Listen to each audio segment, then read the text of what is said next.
Okay, feel free to join me if you'd like. The unsurpassed, profound, and wondrous Dharma is rarely met with, even in 100,000 million kalpas. Now I can see and hear it, accept and maintain it. May I unfold the meaning of the Tathagata's truth.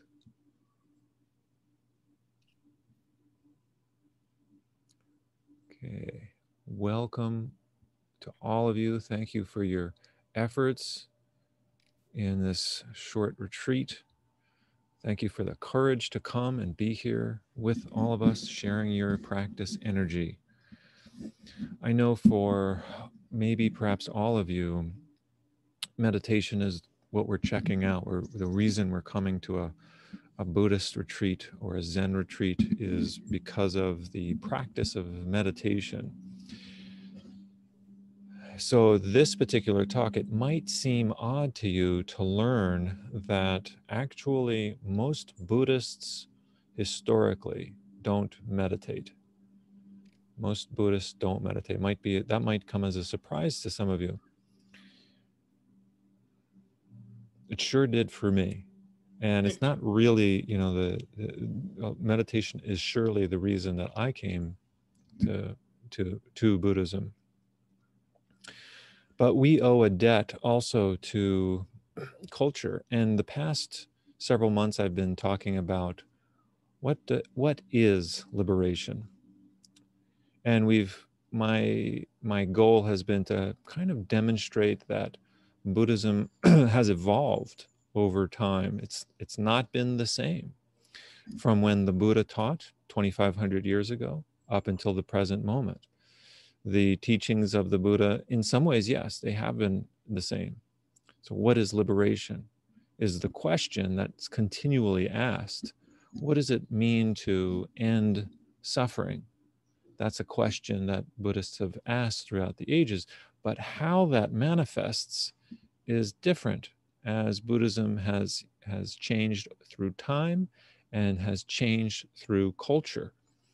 And earlier we looked at how Buddhism evolved within India itself, and then as it moved into China and was influenced by Chinese culture, Chinese thinking, and the philosophical traditions and religious traditions within Taoism and Confucianism. And today what we're going to look at is how Japanese culture has influenced Buddhism and how it is practiced. So I feel like we owe a huge debt, in a way, to Japan, to the Japanese, for our practice. Buddhism found a way to adapt to Japanese culture. So that's what we're going to look at today.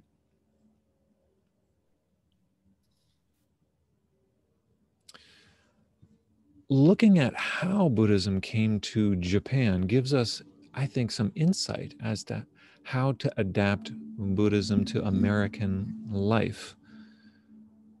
It's important to keep in mind that Buddhism, I didn't know this until more recently, Buddhism is not native to Japan, just as it is not native to our country.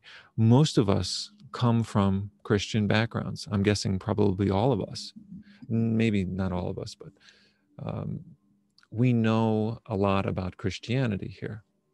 And perhaps we can say that that is native to us, or whatever it is that your religious tradition or background is, even if you're not practicing that, or consider yourself today maybe agnostic or atheist. Even if that's the case, still we have this backdrop of Christian social teaching, ethical teaching in our it's imbued in our government. Shinto is native to Japan. That's the native religion of Japan, Shinto. Prior to Buddhism entering Japan, there was no quote unquote religion. Shinto only came to be recognized as a religion because of Buddhism.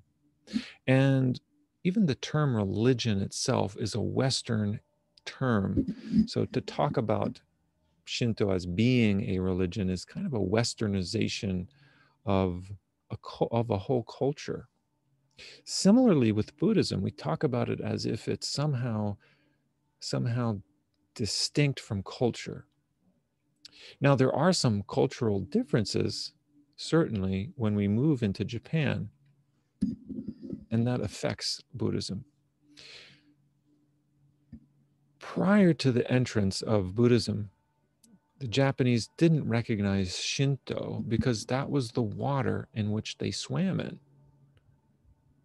And it's like the fish doesn't come to notice water until it sees some contrast. It doesn't know the difference. We don't understand what air is unless we know what unless we have something to contrast it with. And similarly, Shinto didn't exist in a sense until there was something to contrast it with. And so Buddhism offers a contrast, as does Confucianism for the Japanese. As an American living in Japan as an English teacher, I taught English in Japan straight out of college. So I was 21 to 22 years of age. I didn't recognize that I was American until I was surrounded by Japanese people. And the same also is, I get reminders of that when we visit Haiti. I could read about Japan or Haiti until I'm blue in the face, but I don't recognize how much culture influences me until I get out of my own country. So here's this thing about getting out of our own country. Dogen says, he asks in his instructions for meditation, what need is there to go off to the dusty realms of other lands? That's a question he asks, and he may be suggesting that we don't need to go anywhere in asking that question. What need is there to go off to the dusty realms? Yet he himself made the arduous journey to China from Japan in the 13th century. And in those days, you went by boat, and it took several weeks, if not months, to get across that sea. And he only wrote those words, what need is there to go off to the dusty realms of other lands? He only wrote that after he returned to Japan from China. I didn't initially go to Japan to study Buddhism. Buddhism came to me in the United States. I came to Buddhism because there was no mention of any gods. I wanted nothing to do with God at that time. I wasn't looking for something to believe in that replaced Christianity. I wanted something that pacified my mind from crazy thoughts that I was having. And my teacher didn't talk about having to believe in God when she gave meditation instructions, nor was any emphasis on God or gods made. And that's still the case. That's still the case. I've never met a teacher, a Zen teacher, that has made any emphasis on any of that. I wanted nothing to do with a religion that did not conform to my ideas of reality. I was probably somewhere between atheist and agnostic. And what attracted me to Buddhism was certainly its philosophy. It seemed very practical to me and wasn't asking that I believe in anything special. Becoming Buddhist, we don't have to. It's very concrete. We vow to practice the precepts, not to kill, not to lie, etc. And we take refuge. We go for refuge in Buddha, Dharma, and Sangha. That's what makes someone one Buddhist. Very concrete practices. This portrayal that I'm making, though, doesn't quite match how Buddhism acknowledges, adapts to, and integrates with the cultures and religions of where it is. So what I've shared so far, it doesn't quite match. It doesn't quite connect with the way that Buddhism has acknowledged, adapted to, and integrated with other cultures and religions as it's moved, as it's transitioned. As Buddhism moves north out of India and into China, then east into Japan and Korea, not only do the monks incorporate teachings of Taoism and Confucianism, but also Shinto. Shinto itself means the way of the gods. Buddhists recognized a need within Japan that was not being met. The monks, the Buddhists that, that entered Japan, and this was around the 6th century, they recognized a need that was not being met by the existing religion that was there of Shinto. And that need that was not being met was how to deal with death and how to deal with illness. So I want to show you an image. Bear with me a second while I change my screen.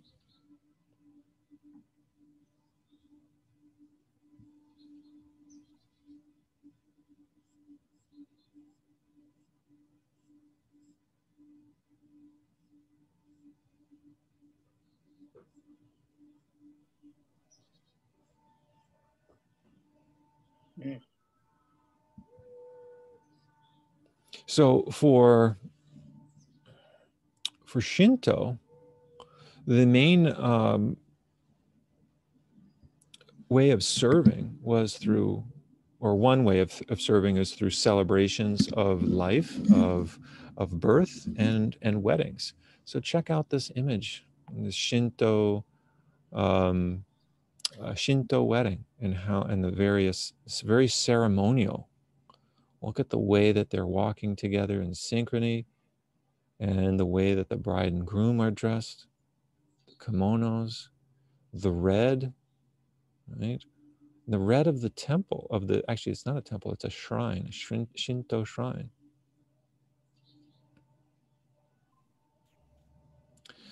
There's a saying that in Japan, you're born and married in Shinto, you die as a Buddhist, and you live in accord with Confucian ethics.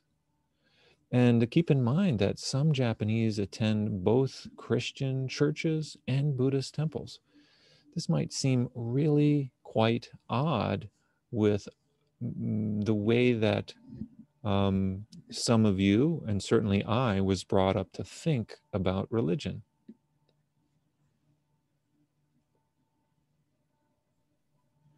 What do you think about the idea that you can belong to more than one religion at the same time? Right? Maybe a question to consider. What do you think? You could actually belong to more than, it almost feels like, is there somebody lying, or is it feel like that's not even possible? You got to choose one or the other, right? I think that's the way that many of us might think. It's a choice, choose one or the other. But that's not the way Japanese thinks about this. It's something to learn from. It's an attitude to kind of learn from.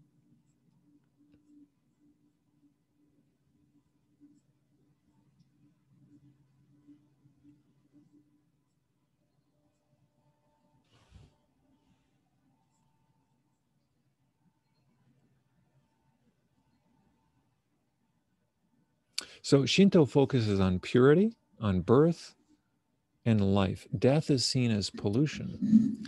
But here's where the Buddhists come in. From a Buddhist perspective, a focus on death is what the Buddha taught.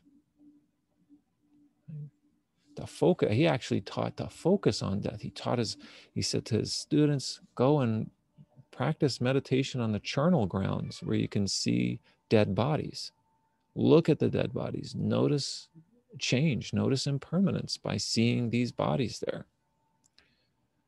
So where the Japanese kind of shied away from death and illness, saw it as a kind of a impurity, the Buddhists, they see an opening. And here's a kind of reflection that you may want to think of as Buddhism comes into the United States. What niche does it fill for us? How may it be needed? What does it have to offer that the predominant religions may not offer? And one other question to think about is, how can it enter in a way that's not competitive, that it's not replacing something, but rather can be integrated? Just a question to think about. When Buddhism first arrived in Japan, the year is around 538 of the Common Era, and it was as a part of a diplomatic mission from Korea. Apparently, the Japanese really didn't understand it.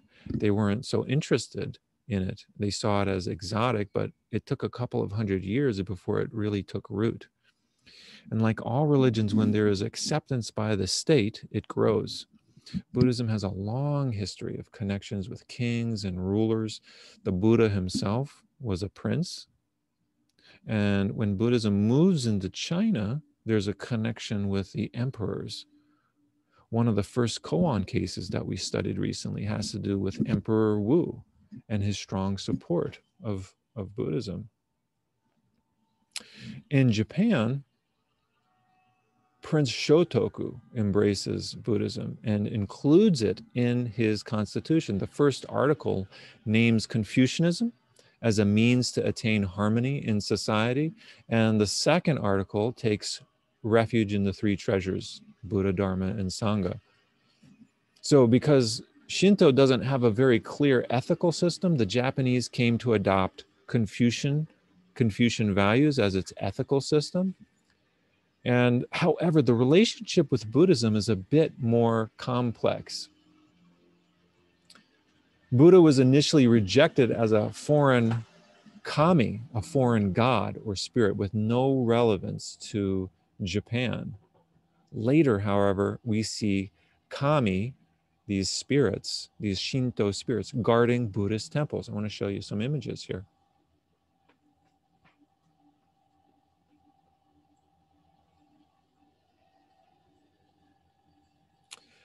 So this is Prince Shotoku. In 604, he has the 17 article, quote unquote, constitution. Article 1 talks about Confucianism as foundational for social and political harmony. Article 2 is taking refuge in the three treasures.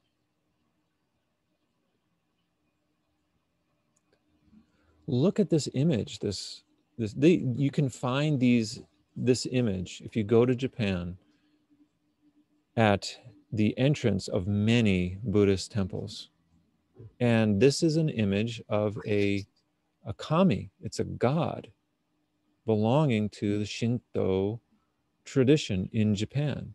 And that kami is a guardian of the temple. It looks mean. Look at the muscle. It's like a big-bodied human, almost looks like a halfway between human and a kind of ferocious creature that you want to stay away from. And it's meant to look ferocious like that because it's a guardian. It's meant to call your attention to the precepts. And you'll see these images, these huge, larger than life statues at the front of many Buddhist temples. So this particular one was created in the Nara period between 710, 780. Well, I'm sorry. I don't know when this particular image was created, but this relationship with this kind of integration between Buddhism and Shinto takes place around the 8th century, the Nara period. Look at some of these other ones. This is the wind god. This is the images of the wind god. You can see he's carrying the wind. And this is one, like this one is a painting. This one on the right is a painting. But this one on the left, this is one that you would find at the front of a temple, the gate of a temple. Look at those eyes. It's kind of ferocious. Buddhist monks become in charge of Shinto shrines. and Buddhist sutras are recited at those shrines. Again, another example of integration. You also have these no drama. If any of you have ever seen a no drama, it's it's a Japanese form of art, of theater, and you'll often have depicted in no drama at some interval in there Buddhist priests doing a exorcism of spirits out of the area, kind of purifying the area, or even giving the precepts to these spirits. It's another interesting thing, and I'm going to close with this idea, this kind of cross-fertilization of Shinto and Buddhism. Here's an image of the Buddha at Todaiji Temple. And the name of this Buddha is Dainichi Nyorai. Dainichi Nyorai. It's a Dainichi means great sun Buddha. And this is just, I love that. I got to see this Buddha. It's one of Japan's largest bronze Buddhas, and it's in this immense wooden temple. It was at one time, this temple was at one time the largest in the world. Since then, I guess others have surpassed it. But you look up at this Buddha and you think, wow, what kind of minds made a Buddha this size? Just huge. And keep in mind the name, Great Sun, is the name of the Buddha. Look at that temple. This is Todaiji from the outside. So the Buddha is housed within that temple. The scene? Yeah. Is that S-O-N or S-U-N? The great. Okay, yeah, S-U-N. S-U-N. Dainichi is Nichi is for sun. Now, if you look, yeah, so it's so Dai is big or great, and Nichi is sun.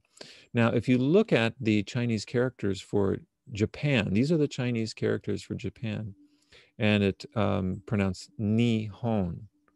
Nihonjin is somebody who's Japanese. And the character on the left is for sun. The character on the right is for origin, Nihon. So if you start to look at some of the mythology of Shinto, there is the Amaterasu, the goddess of the sun.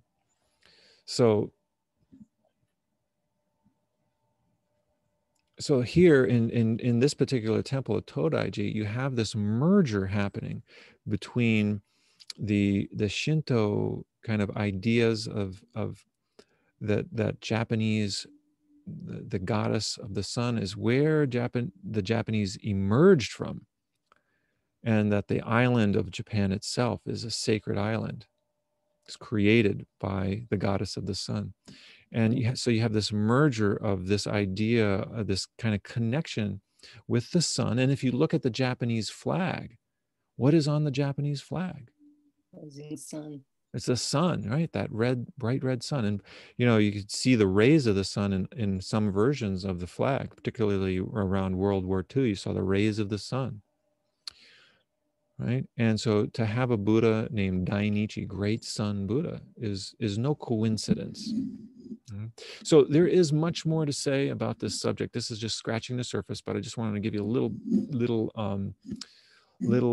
hints of the kind of connection between Shinto and Buddhism, how that